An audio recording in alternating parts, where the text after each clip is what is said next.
A few of us from church were at the Grant County Fair a couple weeks ago, helping out with the story barn that our church was volunteering at to share the gospel with some of the kids coming to the story barn.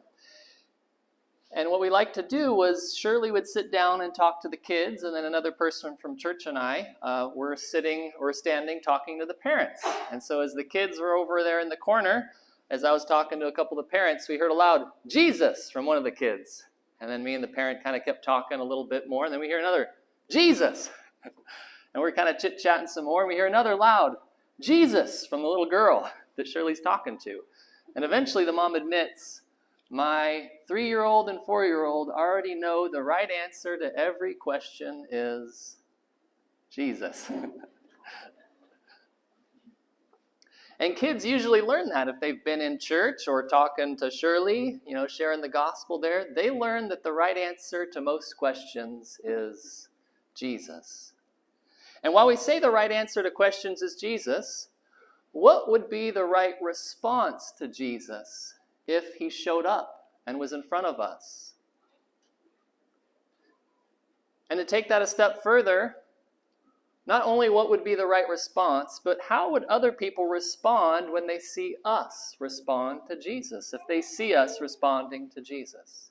And if we take that one step further, would we truly understand what our response was if Jesus showed up? If he showed up and we responded to him, years later as we look back on that, would we know that we responded the right way? Or would we have understood what we were doing in that moment? In our passage today, as we continue to move through the Gospel of John, we see responses of people to Jesus. And we see those responses, some of them as a model for us to follow, and others are cautions for us to avoid. And as we've been going through the Gospel of John, we spent 2 weeks in chapter 11, where we saw Lazarus raised from the dead, Jesus' 7th and final miracle recorded in the book. And then we saw those various ways that people either accepted Jesus or rejected Jesus based on that miracle. And starting in chapter 12, we begin to see a transition. Chapters 1 through 11 covered the first 3 years of Jesus' life, but chapters 12 through 21 are going to cover about a week of his life.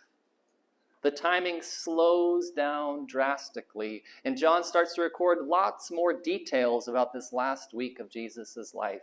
And it not just slows down in the timing, the focus also shifts from Jesus' public ministry to everybody in John chapter 1 through 11 to his private ministry in chapters 12 to 21. So in our passage today, we're going to look at the different responses people have to Jesus. We see preparation from a woman first. We see persecution from a group of religious leaders. And then we see praise from several groups of everyday common people. And we see that preparation of Jesus by Mary in the first 8 verses. It says, "Jesus, therefore, 6 days before the Passover, came to Bethany where Lazarus was, whom Jesus had raised from the dead. And so they made him a supper there. And Martha was serving. But Lazarus was the one of those reclining at the table with him. Mary then took a pound of very costly perfume of pure nard, and anointed the feet of Jesus, and wiped his feet with her hair. And the house was filled with the fragrance of the perfume. But Judas Iscariot, one of his disciples who was intending to betray him, said, 'Why was this perfume not sold for 3,000 denarii and given to poor people?' Now he said this not because he was concerned about the poor, but because he was a thief. And as he had the money box, he used to pilfer what was put into it. Therefore Jesus said, 'Let her alone, so that she may keep it for the day of my burial.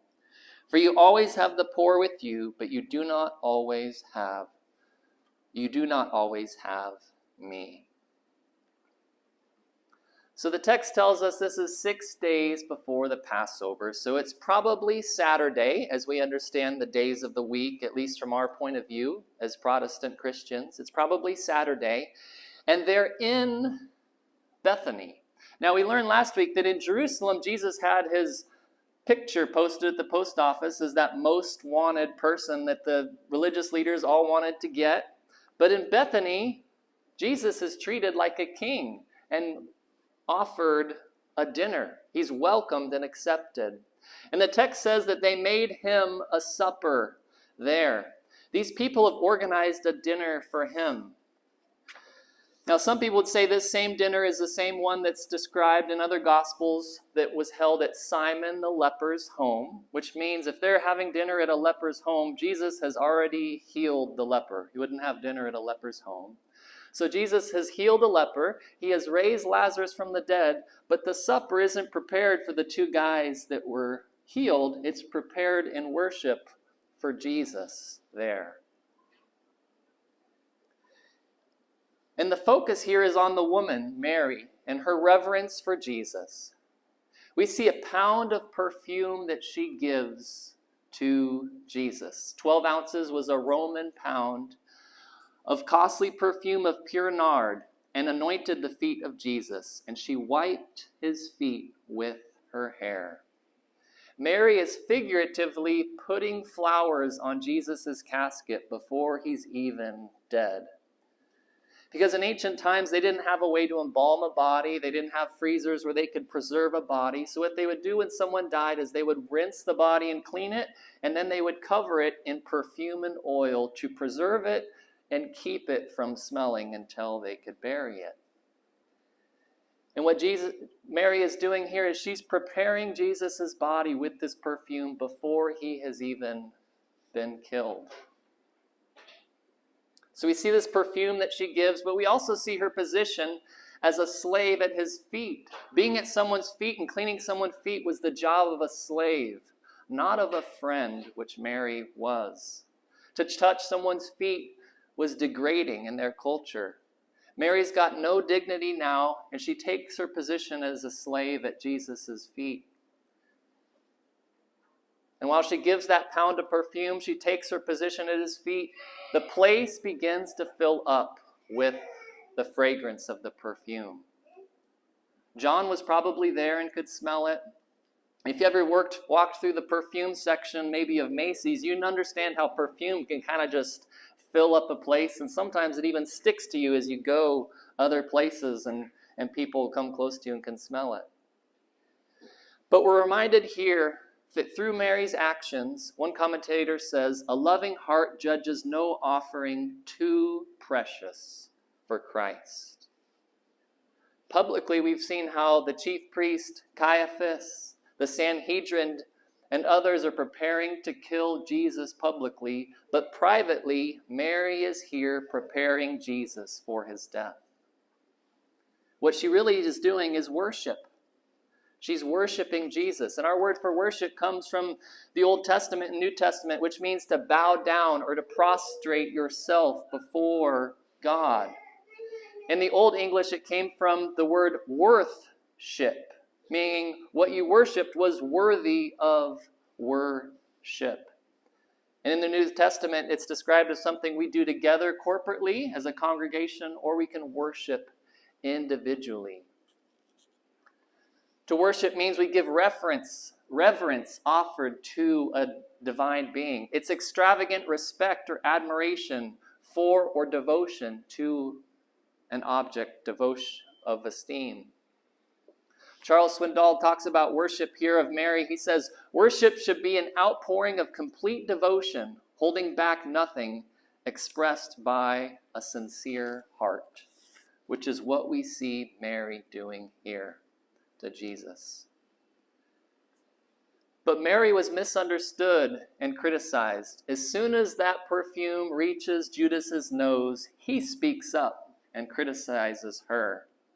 He references how this was 300 denarii, which was about a year's wages for a day laborer or someone that worked in agriculture.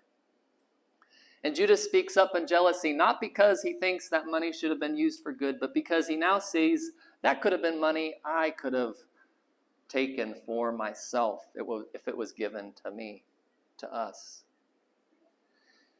And Mary, as we look at Mary here, it's a reminder for us that our actions of worship sometimes are criticized by others inside the church.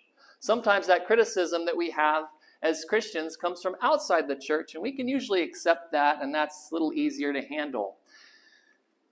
When people we are talking to and they say, why do you go to church on a Sunday? You should sleep in. If they don't go to church, it's a little easier to understand. Why would you work all day and then go to a Bible study after work?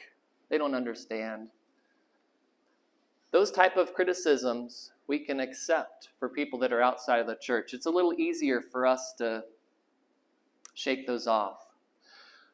But the criticism that's hard is when people inside the church criticize what we do. Just as Judas is part of the 12, sometimes people that are part of our churches might criticize what we do.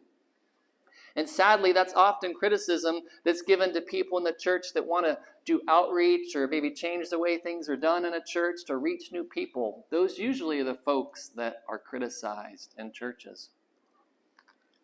I have a friend in Nebraska that I talk to regularly, and we're reading a book called The Autopsy of a Deceased Church. On the cover, it's got a big old scalpel on the cover. It's kind of an interesting book cover. And in that book, this author had talked to 14 different churches that all got small and died. And he did interviews with the former members of those churches to try to figure out what was it that caused those churches to die.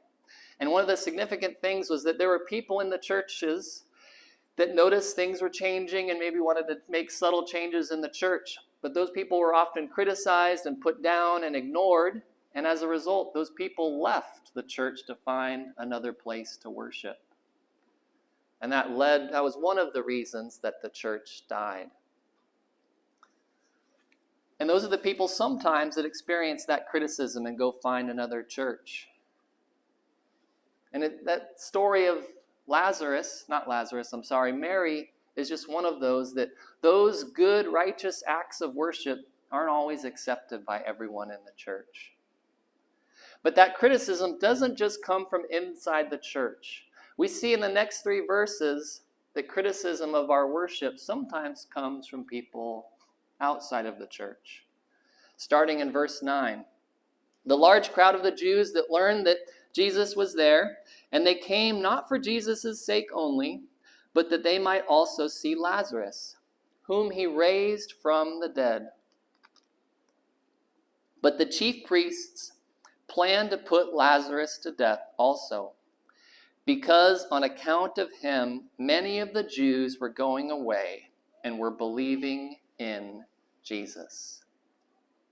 Now, this large crowd of Jews, these are people that have come to investigate in Bethany, which was about 2 miles away from Jerusalem. They've come to investigate this miracle of Lazarus. Word has been spreading that Jesus raised this guy from the dead, and they come there to investigate and see what happens. But this causes problems for those chief priests in verse 10. And as we remember, these chief priests, they were in charge of kind of keeping religious order. They were in charge of making sure that people followed the rules so that the Jews could follow their religion. God had given the Jews a law back in Deuteronomy and said, if you follow this law, I will protect you and you'll be independent. If you disobey this law, I'm going to let other nations come and conquer you. He says that in Deuteronomy 28 and 32. But as we know, Judah failed that law. They started to be disobedient, so God sent Isaiah, Jeremiah, Obadiah, Joel, Micah, Nahum, Habakkuk, Zephaniah, all prophets to warn Judah that if you don't follow God's law, I'm going to let other nations come and conquer you. And that happened in 605 BC, 597 BC, and 586 BC, when King Nebuchadnezzar comes to Judah and Jerusalem and levels their city and their temple. But God gives them hope. During those 70 years of exile, they've lost their temple, they've lost their country, they've lost all their sovereignty. God gives them hope and says, if you start to follow me again, I'll keep those promises to you. I'll send that Messiah to you just like I always promised. And that's where we find these chief priests and leaders. They're now under the control of Rome, and they're forced with that difficult position where they have to try to follow the law, but they also have to not make the Romans mad at them. Because if the Romans get upset at them, they'll take away their freedom to still practice and follow the law. In chapter 11, verse 48, we saw that fear where they said, the Romans will come and take away both our place and our nation. It was a real fear, not of just the religious leaders losing their temple or their control, but if Jesus causes too many issues, they're going to lose their ability to even worship at the temple they have. And that's what they're forced to deal with. And because of that, they start to persecute Jesus and anyone associated with him. And that's where we see Lazarus. He's kind of caught in the middle. He's innocent. He literally is just laying there in verses 9, 10, and 11. But the text tells us the chief priests are trying to kill not just Jesus, but Lazarus also. It kind of reminds us of chapter 9 in John where Jesus had healed that blind man, and the Pharisees and the leaders want to know, who is this guy that healed you? And the blind man always says, I don't know. I used to be blind. Now I see. I don't know what else to tell you. But as a result, the chief priests and scribes, they kick the man out of the temple, and his family, they kick him out of the temple. Lazarus' allegiance to Jesus, just being with Jesus, having a meal, brings persecution to Lazarus. Because of Lazarus' relationship with Jesus, he's now being persecuted, and they want to kill him too.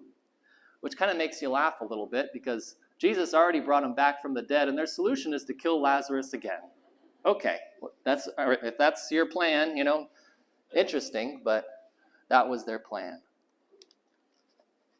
And as we read about them wanting to kill Lazarus, it reminds us our acts of worship sometimes causes others to persecute us. Our acts of worship sometimes causes others to persecute us. I've heard stories of college professors maybe that teach biology or physics at a university, and they become Christians, and all of a sudden they're ostracized by their colleagues they work with, the communities that they're part of in academia. All of a sudden their papers they try to get published in journals are rejected, things like that. Sometimes our worship of God causes persecution. We've all heard of stories of people in other countries that are persecuted simply because they open a Bible and read it in public, or because they have a few friends or family members over for a Bible study. They're persecuted and put in prison. Often in our worship service, I'll say, we're fortunate to live in a country where we can worship God or sing to Him. And I hope that doesn't sound kind of cliche or trite, but it is a privilege we have living in America where we have that freedom. But what can we do about this when our worship of God causes others to persecute us? Well, one, we need to be ready for it and to expect it. We shouldn't be surprised if our faith brings persecution or problems to us.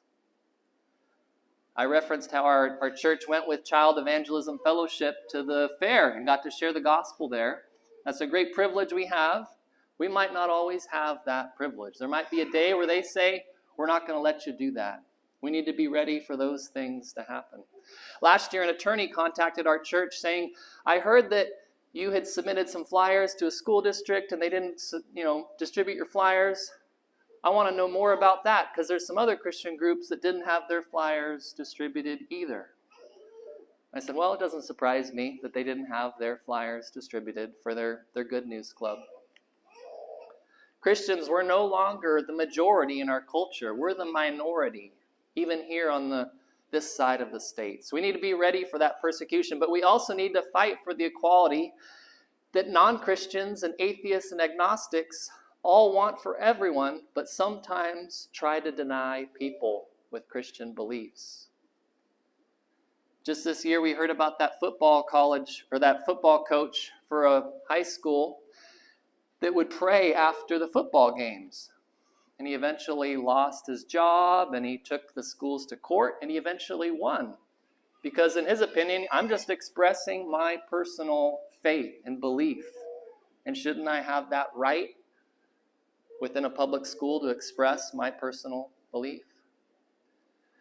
Or if you're familiar with the God's Not Dead movies that have come out in the last decade, those stemmed from groups of college students and college clubs that were denied the same rights as sororities and fraternities on college campuses to organize themselves or to use public spaces, right? That's what those movies came from. Those Christian groups that just wanted the same rights as everybody else. But in John's narrative here, he shifts from this quiet dinner party with Mary and Lazarus and Martha and Bethany, and he shifts to a public parade in Jerusalem that you're probably very familiar with. In chapter 12, verse 12, it says, on the next day, so that's probably Sunday, on the next day, the large crowd who had came to the feast, when they heard that Jesus was coming to Jerusalem, took the branches of palm trees and went out to meet him and began to shout, Hosanna! Blessed is he who comes in the name of the Lord, even the King of Israel. Jesus, finding a young donkey, sat on it, as it is written, Fear not, daughter of Zion. Behold, your king is coming, seated on a donkey's colt. These things his disciples did not understand at first. But when Jesus was glorified, then they remembered that these things were written of him, and that they had done these things to him. So the people who were with him, when he was called Lazarus out of the tomb and raised him from the dead, continued to testify about him. For this reason also the people went and met him, because they heard that he had performed this sign. So the Pharisees said to one another, You see that we're not doing any good. The world has gone after him. So it's that next day, it's probably Sunday, which we often call as Palm Sunday. And there are three different groups you might have noticed as we've read through this passage. There's that group in Bethany that was out with Jesus and met him there. They heard about that miracle of Lazarus, and they've gone out to Bethany to meet Jesus. That's the first group. Then there's this group from Jerusalem. They hear Jesus is coming to Jerusalem, and they go out to meet him. So there's a group following Jesus from behind. There's a group approaching him from in front. But there's also a third group that were with Mary when Lazarus was raised from the dead. And these three groups, along with maybe the disciples, we'll add a fourth group, are there with Jesus. And they erupt in praise. We see their actions when it says they took palm branches from the palm trees and went out to meet them. Now, palm trees were a symbol of prosperity because they were green, always green, but they're also a symbol of victory throughout the Bible. And that's what these people are declaring, that Jesus is their king, their Messiah, and he's going to bring them victory when they lay down those palm branches. That's their actions. But then we see their announcement. They shout, Hosanna, which is a transliteration of the Hebrew word meaning, please save, or save us now. We're tired of being under the Romans. We are ready for you to save us and restore us back to the kingdom that we once had. But notice the animal Jesus came on doesn't quite match that action or that announcement, at least in how they were thinking. In the ancient Near East, if a king came to a city in peace, he would ride a donkey. If he came on a horse, it meant he was coming in war to fight. And that's what Jesus does here. He's not just riding a donkey, he's riding a young donkey to further emphasize he's coming in peace. St. Augustine, who I told this story when we were going through Galatians, his amazing conversion story, says, Christ's kingship over Israel was not for the purpose of exacting tribute or putting swords into soldiers' hands, but subduing his enemies, of subduing his enemies by open warfare. But he was king of Israel and exercising kingly authority over their inward natures. in consulting for their eternal interests, in bringing into his heavenly kingdom those whose faith and hope and love were centered in himself. Accordingly, for the Son of God, the Father's equal, the Word by whom all things were made, in his good pleasure to be King of Israel, was an act of condensation and not of promotion, a token of compassion and not any increase in power. For he who was called on earth the King of Jews is in heaven the Lord of angels. Jesus came in peace. He didn't ride a wheeled vehicle as some of the kings often did. He didn't take a war horse or a sword or wear a crown or hold his trophies. He rode a young donkey to fulfill that prophecy of Zechariah 9:9, to show that he came in peace. And at the end of verse 14, we see the reaction. It says, as it is written. See, the ball is now in the court of the observers, the commoners and the religious leaders. Jesus has fulfilled the Old Testament prophecies. Now it's the people watching this that are expected to respond. Those religious leaders had to decide, what are we going to do about this? Probably fearful again that there was going to be an uprising. And even the disciples saw it happen but didn't seem to understand what was going on. In verse 16, John gives his commentary. He often slides in there. The disciples and those close to Jesus did not understand what was happening. They lacked the perspective of the cross and the resurrection, and they didn't see what was happening then. It says they did not understand at first, but it was not until, in verse 16, Jesus was glorified, they remembered. When it says Jesus is glorified, it refers to Jesus' death, burial, resurrection, and his ascension. It wasn't until after those events they were able to see, I understand. Picturing this through the disciples' minds, it reminds us our acts of worship sometimes are not understood by us or ourselves until later on, as we've been walking with Christ for a while.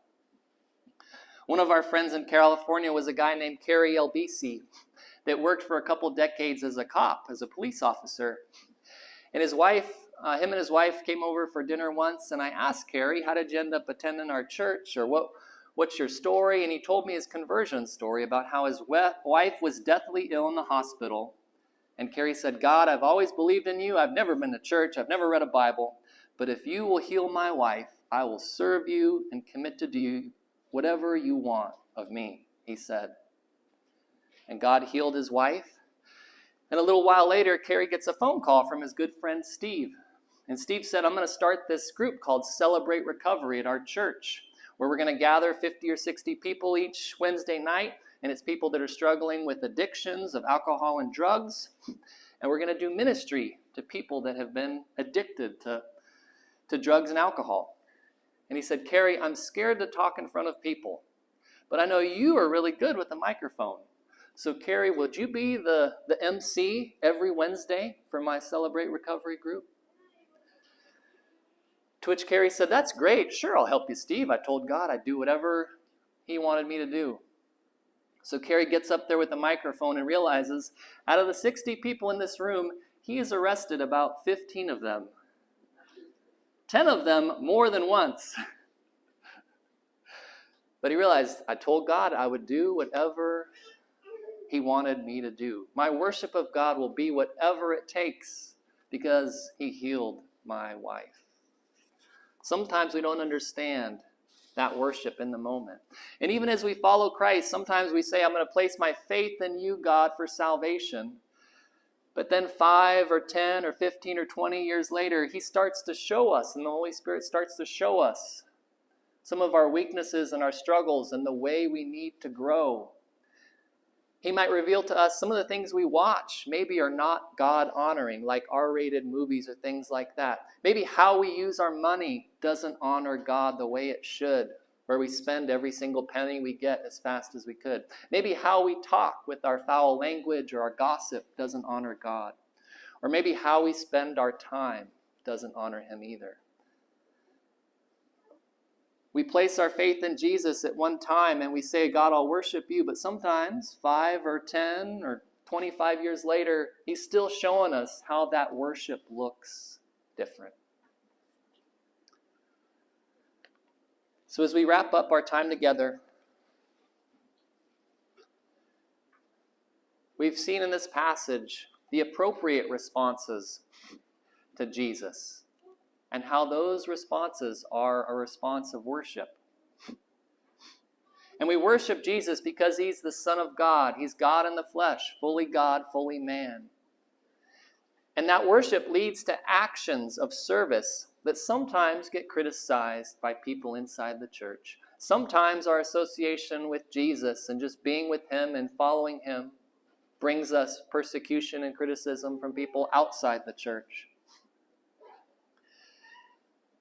And it shouldn't surprise us that sometimes our worship over time doesn't make sense to us in the moment, but over time we start to learn and grow and change in what that worship looks like.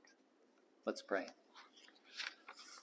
God, thank you for your word, which reminds us that it's our faith in you that leads to salvation